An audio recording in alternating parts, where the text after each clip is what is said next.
Pasti kamu pernah menonton iklan drama Cina yang tiba-tiba muncul di beranda TikTok atau di media sosial lain, yang jalan ceritanya itu hampir sama semua. Mulai dari si tokoh yang awalnya direndahkan, sampai akhirnya disanjung-sanjung. Atau kisah orang kaya yang pura-pura miskin. Terus orang-orang tidak percaya kalau dia cuma pura-pura miskin. Sampai akhirnya mereka menyesal, karena ternyata dia memang orang kaya. Dan akting pemainnya itu sering kali cringe, kayak anak teater baru belajar. Tapi kenapa kita tetap ketagihan menontonnya? Yang awalnya dari sekedar iklan, tahu-tahu kita penasaran sama kelanjutan ceritanya. Kita semacam terkena bisu dari iklan drama Cina tersebut.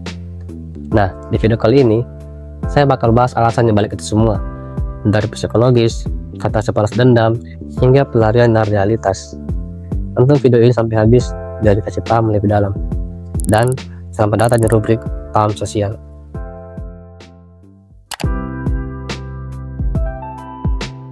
Kalau kita lihat dari teorinya Sigmund Freud, ada penjelasan menarik tentang kenapa cerita drama seperti ini bikin ketagihan. Freud bilang, manusia punya 3 komponen psikologis. Ada ide, ego, dan superego. Ide bekerja dengan menganut prinsip kesenangan. Ide mencari kepuasan secara instan terhadap keinginan dan kebutuhan manusia.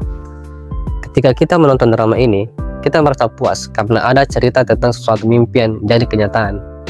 Dan ego adalah penengah antara ide dan realitas. Saat kita menonton drama ini, ego kita tahu kalau cerita itu fiksi, tapi kita tetap bisa menikmati perjalanan emosinya. Superego merupakan aspek moral dari suatu kepribadian yang didapat dari pengasuhan orang tua atau norma dan nilai-nilai dalam masyarakat dan didasarkan pada moral dan penilaian tentang benar dan salah. Superego merasa lega ketika keadilan akhirnya ditegakkan dalam cerita. Seperti cerita seseorang yang ditindas karena miskin, dan setelah mereka tahu bahwa sebenarnya dia orang kaya, dia langsung disanjung-sanjung, tetapi orang menindasnya tadi akan dihukum. Disitulah superego berperan. Kita yang menonton merasa lega ketika keadilan ditegakkan. Drama ini memuaskan semua aspek tersebut. Ide terhibur dengan kisah sukses dan instan, superego merasa puas karena ada keadilan, dan ego menenangkan kita dengan berpikir, mungkin suatu hari ini bisa terjadi juga di hidupku. Ide kita menyukai gagasan bahwa mereka yang menindas akhirnya mendapatkan balasan. Ini semacam fantasi di mana kita bisa melampiaskan rasa frustasi kita terhadap ketidakadilan sosial.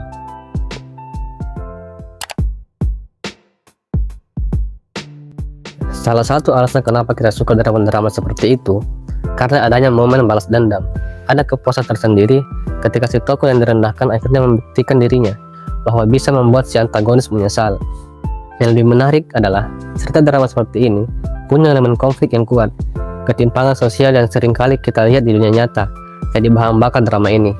Dalam hidup, kita sering merasa marah atau frustasi dengan ketidakadilan, dan cerita drama seperti ini jadi pelepasan emosi terpendam buat kita yang nonton.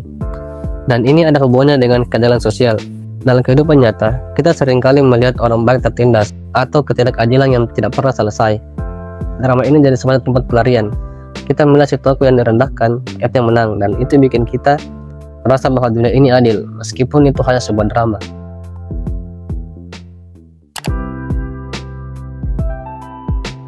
Ada hal lain yang bikin cerita di iklan drama Cina ini jadi menarik, yaitu membuat kita bisa lari dari realitas, yang dimana hidup kita tidak berjalan sesuai dengan ekspektasi. Jadi kita butuh semacam hiburan yang membuat kita lupa sebentar dari tekanan hidup. Cerita drama seperti ini membuat candu karena menawarkan sesuatu yang mungkin tidak kita dapatkan di dunia nyata. Kepastian bahwa segala sesuatu akan menjadi lebih baik. Jadi, kenapa kita suka nonton iklan drama Cina tersebut? Karena ceritanya ini memenuhi kebutuhan psikologis kita, ngasih kita pelarian dari realitas.